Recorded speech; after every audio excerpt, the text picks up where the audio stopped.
Hi, everybody.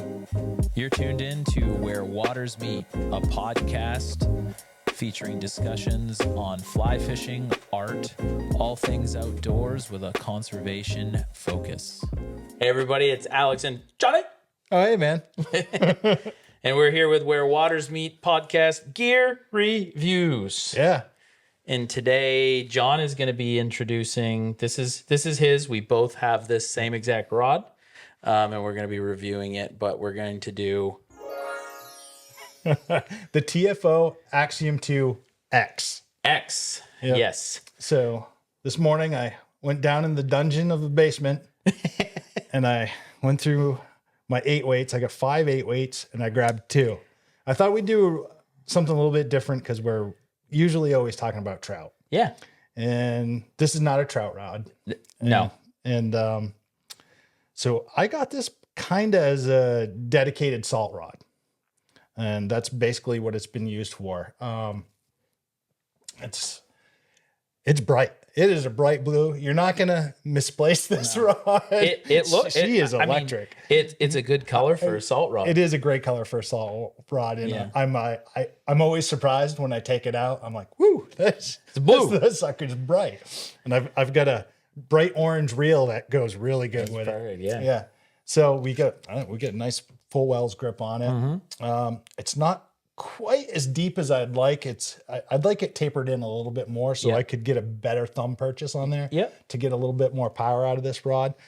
But this is an extremely fast action rod. It is. I got this because I have a mangrove that a TFO mangrove that it was kind of my salt rod. I used it a little for salmon in Alaska.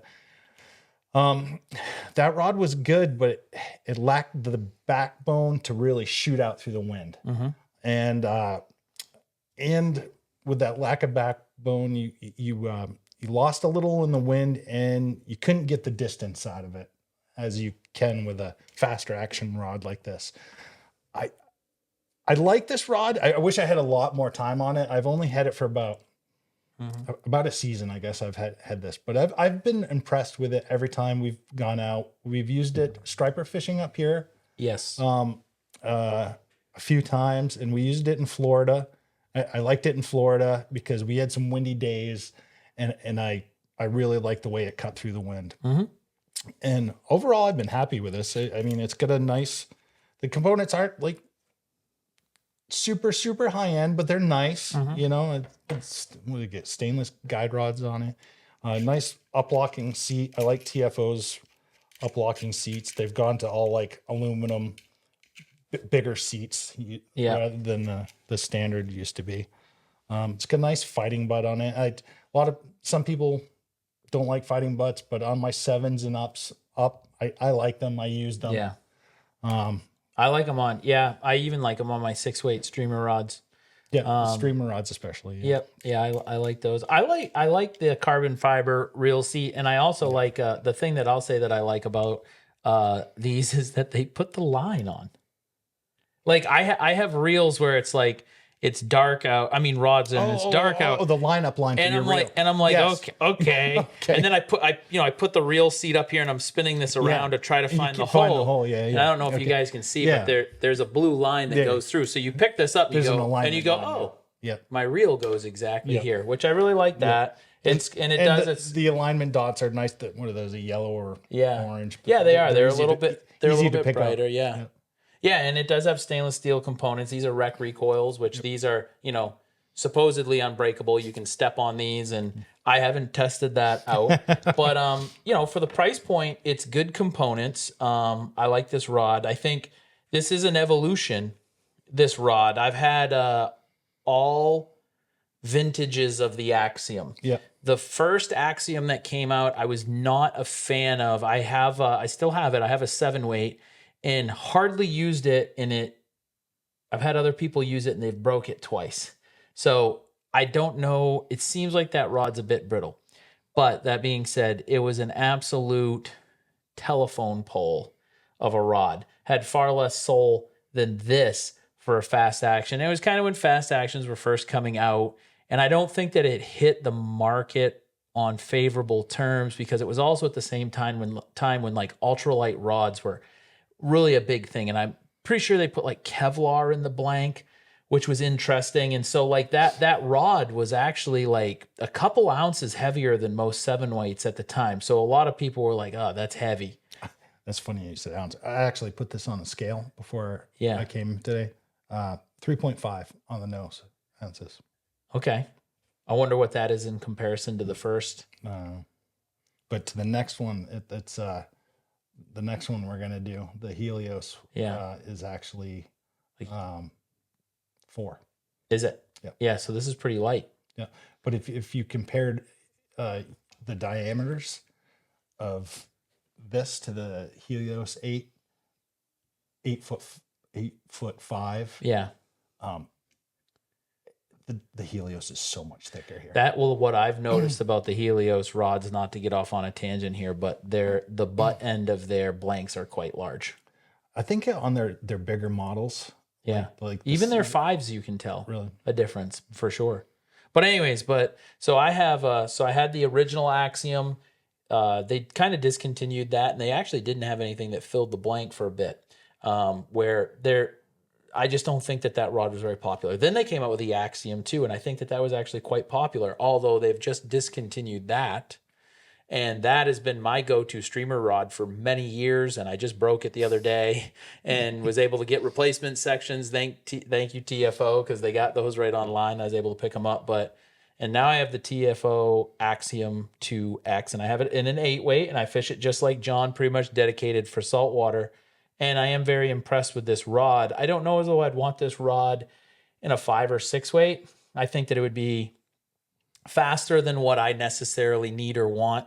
But for the application of saltwater fishing, windy conditions, whether you're in the surf or whether you're in a boat out in the open, this really punches line really well. The only time that I felt like I was suffering feel and accuracy was when we have fish that kind of end up rushing the boat. So if I end up coming in and you got a chaser, or you have that random fish that somebody doesn't see, and then all of a sudden you're like, oh crap, and you're like 10 feet from a striper or a red or whatever it is in the front of the boat, and you're doing that little flip. Yeah.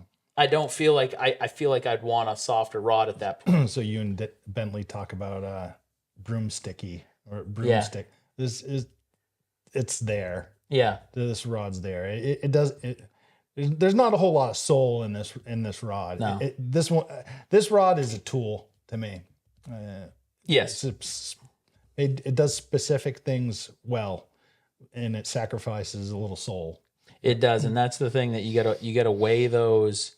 You gotta weigh those things. And like for me, the hard part is like, okay, so let's say that you were on the coast of Maine, striper fishing on a sand flat, and you had a rod that had a lot of soul, but is a little pudgy, as I would say. Yeah. You know what I mean? Well, it's like, and then you just take my mangrove. Right. But let's say that you did have one of those, and let's say that a fish comes by and he's cruising at a pretty far distance, and you can't get it to him, or you don't have the accuracy at long distance to get it where you need it. That's frustrating. Yep. However, if you had a fish that was 10 feet from the boat, that'd be a great rod. But then a rod like this, the way I look at this is you can shoot tighter loops, punch through the wind. And if you got to get this out at super long distances, I'm very, very impressed with the accuracy of this rod. And I will say, because I fish sinking lines on all of the Axiom models that I've talked about coming up through, the Axiom II and the Axiom X, primarily streamer fishing. And what I think the best feature of this rod for me in my use is that if I really, really, really need to drive a cast and I like bend that rod really deep into that blank, and then I call on it to stop, and I want that to stop, like I bent it deep, and then I come up and I stop and I'm presenting it to a fish. These Axiom rods dampen very well and very quickly, and I feel like that's how come they're accurate. They generate line speed fast. Yeah.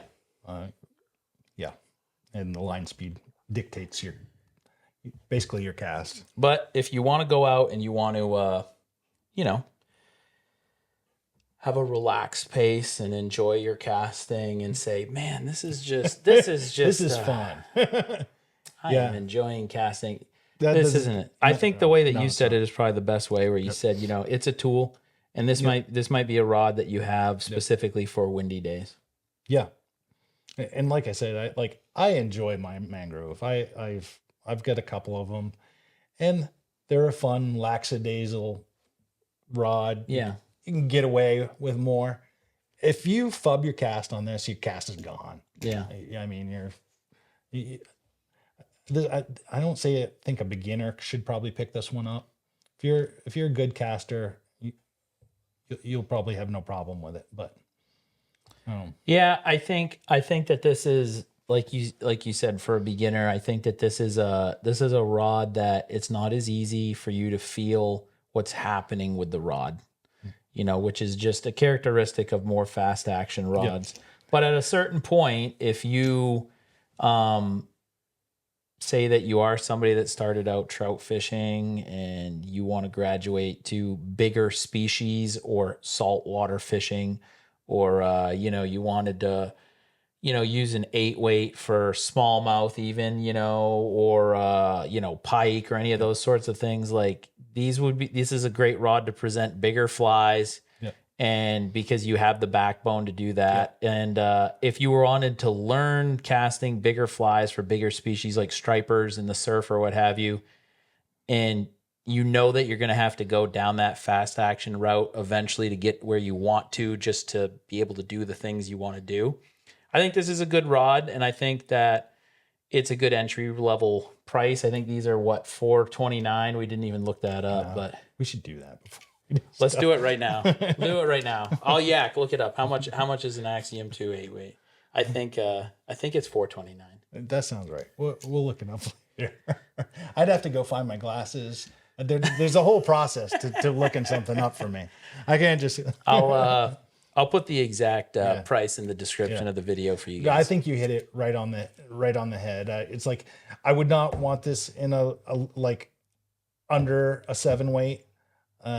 And I wouldn't want to do it's a medium to long distance rod is where it excels. Yeah. Short distance casts doesn't really do that great, I don't think. No, and like this would be a great surf rod too, because I mean, you know, and that's what we kind of use it for that too. Yeah. I mean, you aren't going to really be making long. You know, you're mostly blind casting, trying to get out to that second rolling breaker. Yep. You know, and it's a good rod. It's a pretty rod. I'll be honest too. Like I like this blue. It's kind of different, you know. It's if blue could be more blue, that's what this blue is. When I think the new Toyota TRD is kind of this color. Yeah, it's got and I think what it is there's like a little bit of metallic to it, and so what it is it gives it this reflective sheen. But it's kind of a cool rod. But I you know, we're both TFO rod fans, anyways. In general, we've fished them for many years, and nothing bad to say about them. And if you need a rod repaired, I think they're the best in the business as far as time frame of getting it back. And they've, like I mentioned, I broke a rod. What day did we break it? Or I broke it. Was it Wednesday? Yeah. Yeah. And today's Monday, and my rods, they're in the mail. They're going to be at the house today. I never had longer than a 5 business day turnaround. With TFO. Yeah, which there's other companies, which we won't mention names, that are not like that. I've slacked off in the last couple of years, but when I first started out, man, I was... Oh, you're good for 2 rods a year. 2 years, two rods a year. And I loved my TFO warranty. Yeah. Well, that's part of what, you know, I had some TFO rods way back in the day, and I liked them. And then you started getting some, and then you were just breaking them like a kid. Yeah. Buying candy, and I was so impressed with how they were getting your rods back. I'm not saying it's not a knock on TFO that I'm breaking them. I'm breaking them because I'm me, and I'm doing stupid crap with them, driving them into trees, or like rowing in a raft with it and just like driving it into the bank or something stupid. Yeah. But what I haven't done which I probably will do this season now. I've said I've never shut it in a car door, and I've never Yeah, I haven't done I've that. never shut it in a trunk. Or It's always anything something like that. stupid. Well, I broke mine trying to get my fly out of the tree. Yeah, that's just weird how that. But you yanked on it and it went pop. I broke one of yours. I'm like, Making a cast. yeah, Yeah. like on a backcast. I put it back and snapped. Yeah. Like somebody must have done something. Yeah, to that was one. that was a trip where. That was an Axiom, wasn't it? Yeah, that was the 7-weight. That was the 7-weight Axiom, and then that same trip, Pat broke one of my Sages, and I didn't break a single one of my rods that trip. You guys broke two. Guys, I gotta tell you what is super impressive about the last one we broke. We made a whole new rod. We made a TF Sage. Correct? We did, yes. And what would you say? It was probably like a 9.3. It was probably a 9.3. We ought to just call it the Sageosaurus. And yeah, Mike happened to have An extra tip. for a Sage rod, and we got mine off, and we had broke it back. You know, even though we had broke it back, it actually was the perfect diameter, and it fit in there. And he broke out some medical tape from his med kit in there, and we put that on there so it wouldn't come off. And that thing cast like a dream. You fished the rest of the day. I did. I forgot about it till we got to the takeout. So yeah, be innovative, people. You know, MacGyver it. Back to this rig. I'm going to give it a thumbs up. I enjoy it, but it's a specific tool that I use in specific situations. Yeah, and I think it's good that we made note of that. I hope that we didn't make this rod sound negative. We just we're very. I give it a thumbs up too, but we're just trying to help those who are buying this because we don't know what your application is. Yeah. And for the right application, this is a great price point and it's a great rod and it comes from a company with a great warranty. Certain applications, this might not be the rod that you want. For sure, yeah. Yeah. So, but we like it. We both have it. I'm going to keep using mine. It's not like it's going to be stuck in the rod tube. I'm not going to use it. I like it. So, yeah, go buy one. TFO. Thanks, guys. See ya.